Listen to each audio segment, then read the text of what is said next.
Hello all, welcome to the 40 day marathon. And இன்னைக்கு வந்து first class 11ஓட math. So இன்னைக்கு கொஞ்சம் ஷார்ட் செஷனாக தான் இருக்க போகுது மேத்து. அதுக்கப்புறமா உங்களுக்கு பயாலஜியும் இருக்கும். இன்னைக்கே வந்து அப்லோட் ஆகும்.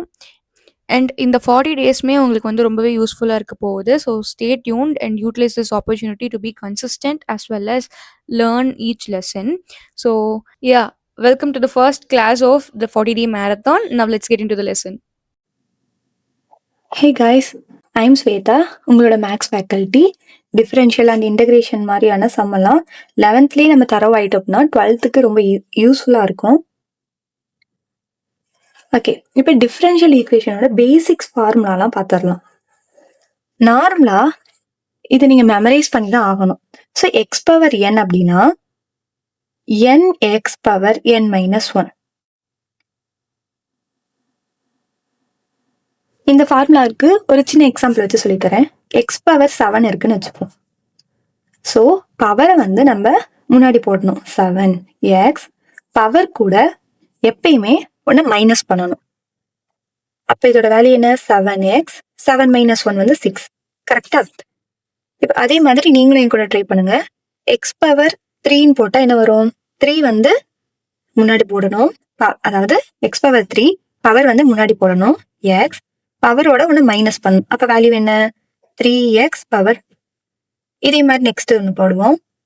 எக்ஸ் மட்டும் இருக்குன்னா என்ன பண்ணணும்? எக்ஸ் மட்டும் இருந்தா எக்ஸோட பவர்ல 1 எப்பயுமே இருக்கு. கரெக்டா? அப்ப 1 வந்து முன்னாடி போடணும். எக்ஸுக்கு பவர்ல எப்பயுமே 1 இருக்கு. நம்ம ஃபார்முலால இருக்கு 1. இதோட வேல்யூ என்ன? 1 into x power 0. X power 0வோட வேல்யூ என்ன? 1. அப்ப இவ்வளோ ஃபார்முலா போடாம எக்ஸ் அப்படின்னா 1 ஞாபகம் வச்சுக்கணும். தென் இப்போ 5 அப்படின்னு ஒரு நம்பர் இருக்கு, 3 அப்படின்னு நம்பர் இருக்கு. இதை வந்து நம்ம டிஃபரன்ஷியேட் பண்ணணும் அப்படின்னா 0. ஸோ கான்ஸ்டன்ட்டை எப்பெல்லாம் டிஃபரன்ஷியேட் பண்றோமோ நம்மளுக்கு 0ங்கிற வேல்யூ தான் கிடைக்கும். இன்னொன்று, இது இல்லாம சில ட்ரிக்னோமெட்ரி ஃபார்முலா இருக்கு. அதாவது சைன் எக்ஸை டிஃபரன்ஷியேட் பண்ணா காஸ் எக்ஸ், காஸ் எக்ஸை டிஃபரன்ஷியேட் பண்ணா minus sine X, e power X அதாவது எக்ஸ்போனென்ஷியல் ஆஃப் எக்ஸை டிஃபரன்ஷியேட் பண்ணா இ பவர் எக்ஸே தான் வரும். இப்போதைக்கு இந்த பேசிக் நீங்க ஸ்ட்ராங்கா இருந்தா போதும். ஸோ இதை வச்சு ஒரு சிம்பிளான 2 சம் மட்டும் இன்னைக்கு பார்ப்போம். F of x equal to x minus 3 sine x. So நம்ம என்ன பண்ணணும்? எஃப் ஆஃப் எக்ஸை differentiate with respect to x. கரெக்டா? with respect to x. so f of x differentiate பண்ணா f dash of x equal to, நம்ம already பார்த்தோம், x அப்படிங்கிற ஒன்று பவர் இல்லைன்னா நம்ம 1 இருக்குன்னு அசியூம் பண்ணிக்கணும். ஸோ 1 வந்து டிஃப்ரென்ஷியேட் பண்ணும் போது நம்மளுக்கு ஆன்சர் வந்து 1 தான் கிடைக்கும். ஸோ எக்ஸுங்கிற ஒரு வேரியபிள் டிஃப்ரென்ஷியேட் பண்ண ஆன்சர் வந்து 1. அப்போ 1 மைனஸ் இந்த சைன் எக்ஸ் ஃபார்முலால ஆல்ரெடி பார்த்தோம். சைன் எக்ஸ்னு வந்தாவே காஸ் எக்ஸ்ன்னு போடணும். அப்போ சைன் எக்ஸுக்கு பதிலாக காஸ் எக்ஸ்ன்னு போட்டாச்சு. இந்த மாதிரி சைன் எக்ஸ் காஸ் எக்ஸ் கூட மல்டிப்ளிகேஷன்லையோ இல்லை டிவிஷன்லையோ ஏதாச்சும் ஒரு கான்ஸ்டன்ட் நம்பர் வந்துச்சுன்னா அது எதுவுமே நம்ம டிஸ்டர்ப் பண்ணக்கூடாது, அப்படியே போட்டுறணும். ஸோ சைன் எக்ஸ் பக்கத்தில் இருக்க 3 நான் அப்படியே போட்டேன்.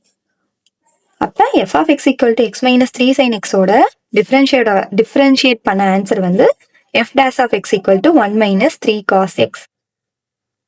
இது வந்து எக்ஸசைஸ் 10.2ல ஃபர்ஸ்ட் சம். இது மாதிரி நெக்ஸ்ட் ஒரு சம் பார்ப்போம். y is equal to sin x plus cos x. இப்போ என்ன வரும்? என் கூட சேர்ந்து நீங்களும் ட்ரை பண்ணுங்க. y டிஃபரன்ஷியேட் பண்ணா என்ன வரும்? y டேஷ் வருமா? அதாவது y இப்போ y-ய வித் ரெஸ்பெக்ட் எக்ஸ் கூட டிஃபரன்ஷியேட் பண்ணா என்ன வரும்? y டேஷ் வருமா? சைன் எக்ஸ் நம்ம ஆல்ரெடி பார்த்தோம். சைன் எக்ஸோட ஃபார்முலா காஸ் எக்ஸ். காஸ் எக்ஸை டிஃபரன்ஷியேட் பண்ணா மைனஸ் சைன் எக்ஸ். அப்போ இந்த இடத்துல சைன் எக்ஸை டிஃபரன்ஷியேட் பண்ணா என்ன வரும்? Cos x. காஸ் எக்ஸை டிஃபரன்ஷியேட் பண்ணா மைனஸ் சைன் எக்ஸ். இதுக்கு ரிலவெண்டா நிறைய எக்ஸாம்பிள் சம்ஸ் நம்மளோட புக்லேயே இருக்கு. ஸோ அதெல்லாம் ட்ரை பண்ணுங்க. ஸோ இந்த வீடியோ உங்களுக்கு ரொம்ப யூஸ்ஃபுல்லாக இருந்துன்னு நினச்சிங்கன்னா மறக்காம நம்ம வீடியோக்கு லைக் பண்ணி உங்கள் ஃப்ரெண்ட்ஸ்க்கும் ஷேர் பண்ணுங்க. நெக்ஸ்ட் ஒரு வீடியோவில் பார்ப்போம். தேங்க்யூ ஃபார் வாட்சிங்.